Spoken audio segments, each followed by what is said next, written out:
planear qualquer festa, sempre alguém está falando, a primeira coisa é cuchipo. Alguém está falando, se tem cuchipo, minga está aí. Se tem qualquer coisa, minga está aí. Cuchipo. Se usa cuchipo, bem para ficar. Mas tem alguns DJs que estão um bocado tristes com ele, não sei.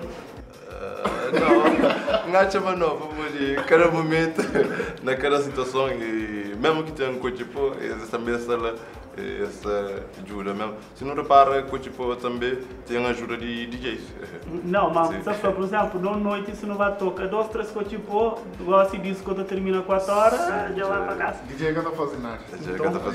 DJ é para trouxer. Ainda mais na Europa ainda DJ ainda passa mais uma aquele. Então nem os 3 empregos de DJ. Já não parte bastante. Mas canhões grava. Brincadeiras à parte, nós temos o CD de Filhos de Belo Freire.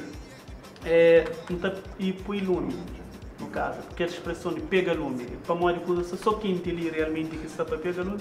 Sim. Alguns cenas engraçados, inusitados, que nós se esperava. Na cartaz, às vezes, tem sítios, às vezes, que eu estou convidado. Tem aqueles artistas, por exemplo, que está com fama, ou que está a fazer o cartaz, a bota bem, bota parece um bolinho. Que os outros também tudo, tamanhos, de pé para a cabeça, na cartaz. E depois, no fim das contas, que vai show, vou que está pequenote, que também sai em grande.